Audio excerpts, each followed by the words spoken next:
And we just heard from Kent County Prosecutor Chris Becker announcing that he will not be retrying the murder case of former Grand Rapids police officer Christopher Schurr. Welcome back to Wood TV Plus. Phil Pinarski here with the latest on this case. We've been following it really since it began more than 3 years ago. We brought you the entire coverage in its entirety right here on Wood TV Plus all late last week and into the beginning of this. We heard, of course, if you remember back on May 8th, the judge did announce that there would be a mistrial in this case, and then it was up to the Kent County Prosecutor to decide whether or not to retry it. We just heard from Chris Becker, the Kent County Prosecutor, saying that he will not be retrying this case. I want to bring in our trial reporter, John Hogan, now, who's been with us really throughout the entirety of this trial. John, what do you make of what we heard from Chris Becker just a few moments ago? Well, I think Chris looked at the facts, and after talking to jurors, made a decision.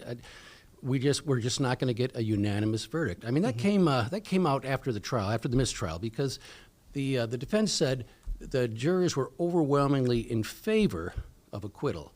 Now, and the prosecutor made the point that he's had 15 hung jurors in the past 6 years or so, and they've only done one retrial, and that one, it didn't come back with a guilty verdict either. So looking at how the jurors voted last time, it says, do we really want to go through this again? And obviously the decision was no. Absolutely. Yeah, no, just want to go over just some of the things that we did here in that press conference just a few moments ago from the Kent County Prosecutor. He, of course, announced that they would not be retrying this case. He did not consider, one of the questions was asked, did he consider maybe going with a lesser charge? He said that he did not consider that. He did say that he spoke to Patrick's father, Patrick Loyola's father, about 30 to 45 minutes before the press conference took place. Patrick Loyola's father was obviously disappointed and not happy with that announcement, according to Becker. He also mentioned that it was about 10-2 as far as the jury was concerned during the trial, 10-2 in favor of not guilty in that case, which ultimately led to the mistrial. Anything that kind of stood out to you, John, just from some of the facts that we have now learned? I mean, there was obviously speculation about how the jury kind of fell through during the trial, but now that we kind of have those numbers, I mean, what's your reaction? Well, I'm just looking back at what Chris Becker and Matt Borgula said. They both agreed that this was a very good jury. I mean, they did the voir dire, they asked questions, they weeded out the ones that may have already had an opinion, and they thought they had a really solid jury.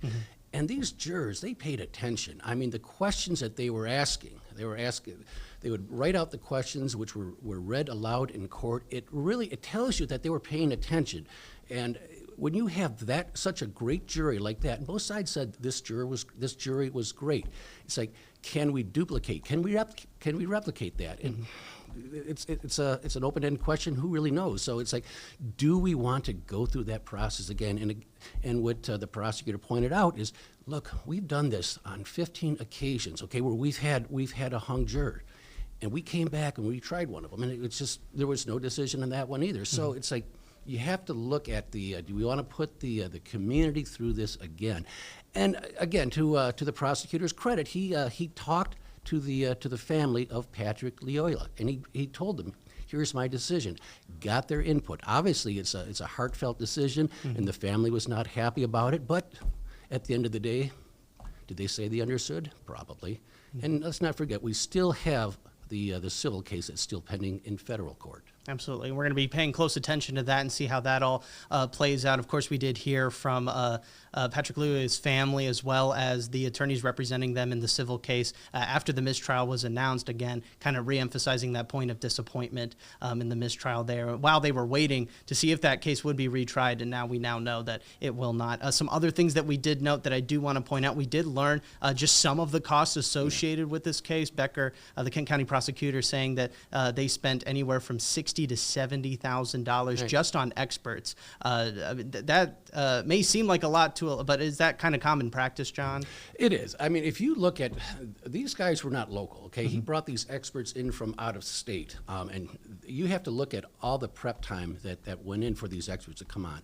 So they're being paid not only for the travel, but the prep time, and of course their time in court. So, and that's just the expert witnesses. It doesn't even take into account police overtime and all the other factors. And we don't know, for instance, what the defense meant. They brought in their own witnesses as well. So, I mean, the cost of this trial was rather large. Yes. And certainly. Absolutely. We did hear from one of the questions was also asked about the Attorney General's office maybe stepping in and filing charges against Christopher Schurr. Becker did say, though, that hasn't really happened. It's not really something that happens too often in situations like this. But again, that's going to be up to the Attorney General's office to decide on that. That's correct. And I don't see that happening. But it is an option, certainly. But does she really want to get involved in this one? Right. No. Yeah, no.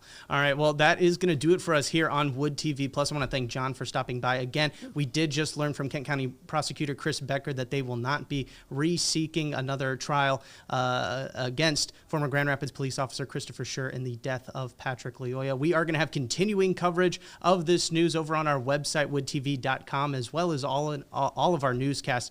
News 8 at noon is coming up in just a little bit, and we're going to have reaction from inside the courtroom as well as outside. We're going to be hopefully speaking to some of the members, the supporters for Christopher Schurr, and also supporters for Patrick Loyola. That's all coming up later on today. Stay with us here on News 8. We're going to have continuing coverage of this announcement.